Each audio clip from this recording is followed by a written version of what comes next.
Hola chicos de tercero, bienvenidos una vez más a la sesión de historia. En esta sesión vamos a tratar el tema del Segundo Imperio Mexicano. Estamos hablando del imperio, del corto imperio del francés Maximiliano de Habsburgo, que al fin y al cabo fue un personaje que fue invitado por parte de Napoleón Bonaparte, Napoleón de tercero, Bonaparte tercero, que al fin y al cabo buscaba pues darle un puesto, ¿no?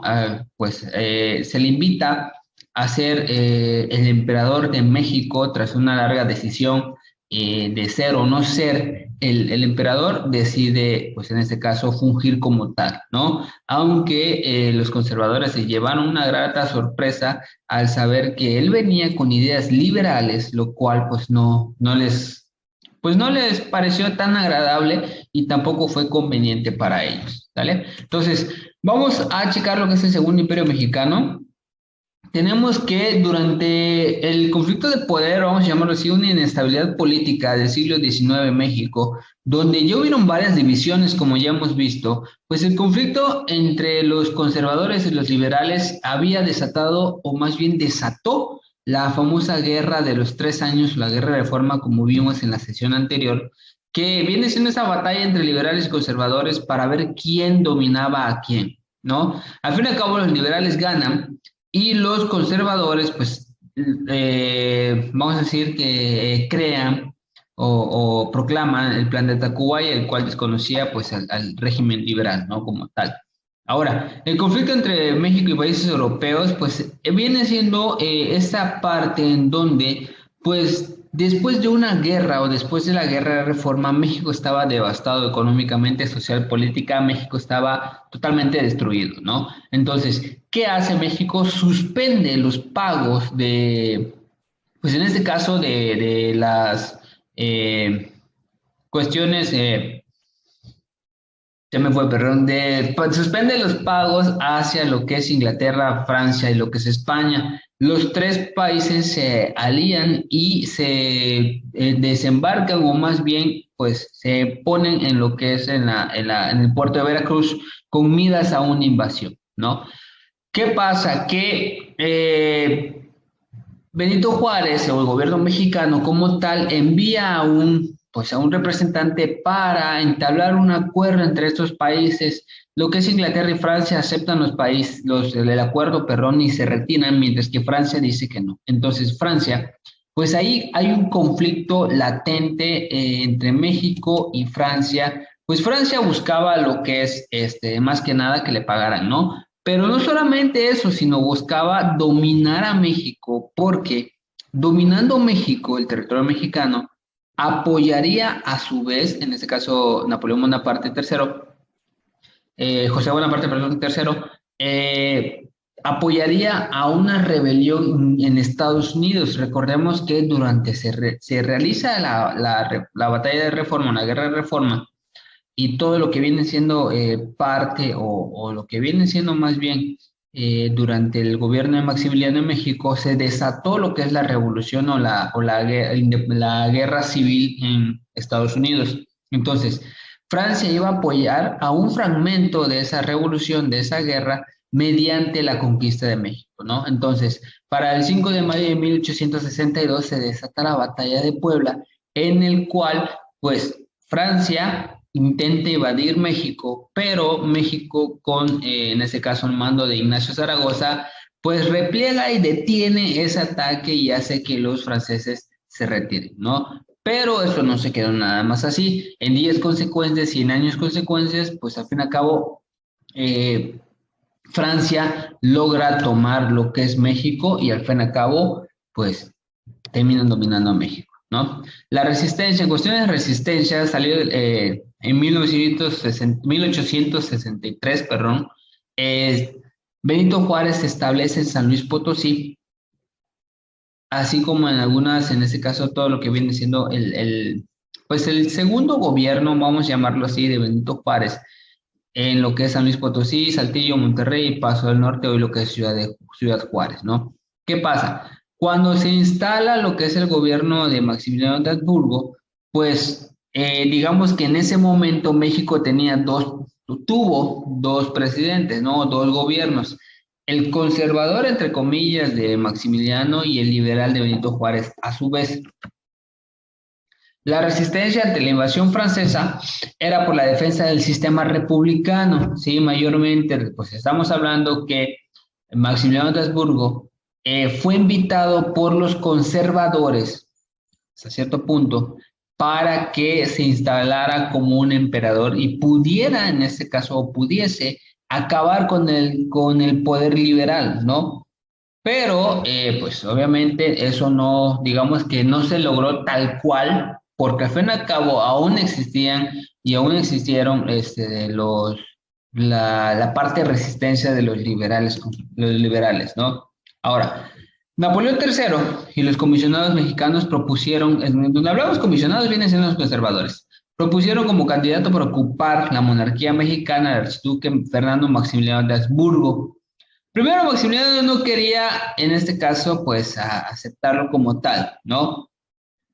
Él buscaba más que nada, sí tenía esas aspiraciones, Maximiliano de Habsburgo, en ser emperador en una tierra lejana, fuera de Europa, y que, pues más que nada, tenía esas ideas liberales, pues pues del postulado liberal como tal, en donde entendemos que se buscaban las garantías individuales, la libertad de culto, la libertad de razón, ¿no? Entre otras cosas que da este postulado, pues él las tenía bien marcadas, ¿no? Entonces, Maximiliano acepta a ser partícipe de este movimiento, llega al trono por invitación del pueblo mexicano.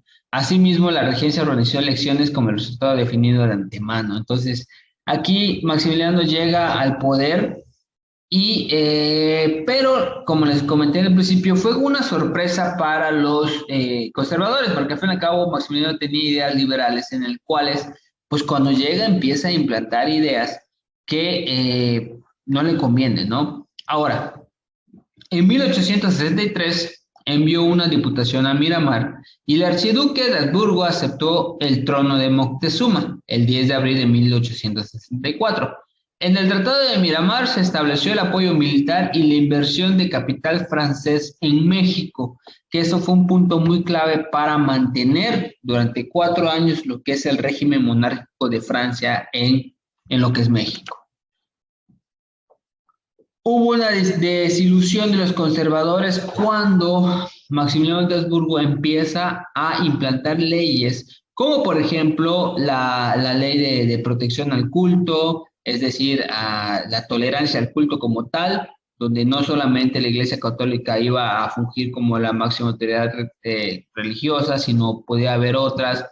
Se instaura o crea lo que es el matrimonio civil, no lo que hoy es el matrimonio civil, donde decía que, o donde dice que las personas que vayan a contraer matrimonio debe ser por voluntad propia, ¿sale? Como tocamos el tema el día de ayer.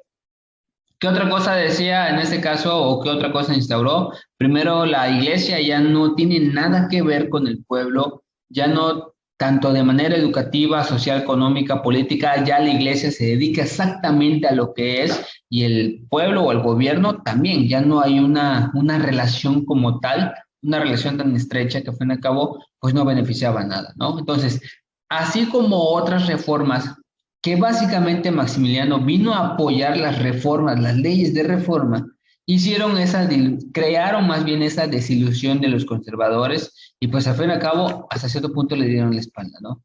Esto, ¿qué pasa en Estados Unidos? Estados Unidos se mantuvo neutral ante el conflicto y otorgó un préstamo al gobierno juarista, le vendió armas y exigió el retiro de las tropas europeas. Es decir, con eso Estados Unidos hasta cierto punto amarraba a México, vamos a llamarlo así de manera coloquial, porque le está apoyando con armamento, con dinero, con municiones para derrocar al imperio francés, porque recordemos que Francia tenía problemas con Estados Unidos y eso provocó que todo el ejército liberal o la parte liberal, pues hasta cierto punto agarrara un poco más de poder y comenzara una batalla para quitar pues a Maximiliano, ¿no? ¿Qué pasaba en ese momento en Francia? Francia tenía un problema bueno, sí, estaba en foco rojo con Prusia. Entonces había una guerra franco-prusiana en el cual pues Napoleón III necesitaba de todo su armamento para poder lograr la victoria, en su caso la derrota de esta guerra. ¿Y qué hace? Ya para los últimos años del gobierno de Maximiliano, retira las tropas europeas de México y se lo lleva a Francia. Entonces Maximiliano se queda sin fuerza militar para poder defenderse. Ahí es cuando comienza lo que es el final del periodo de Maximiliano, ¿no?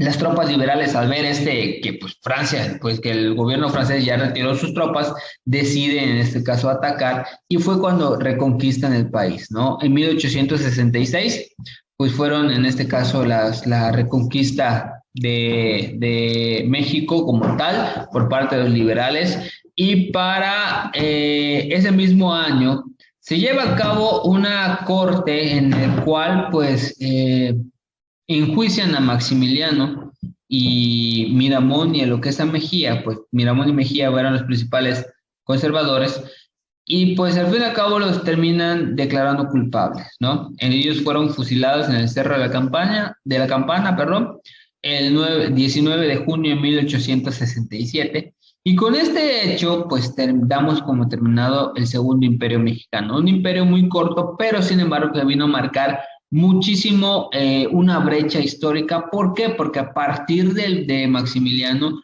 pues vamos a decirlo así, que Maximiliano viene a impulsar lo que Benito Juárez venía peleando, ¿sí? Un gobierno republicano, democrático en todos los sentidos, ¿no? Y pues Maximiliano traía esas ideas.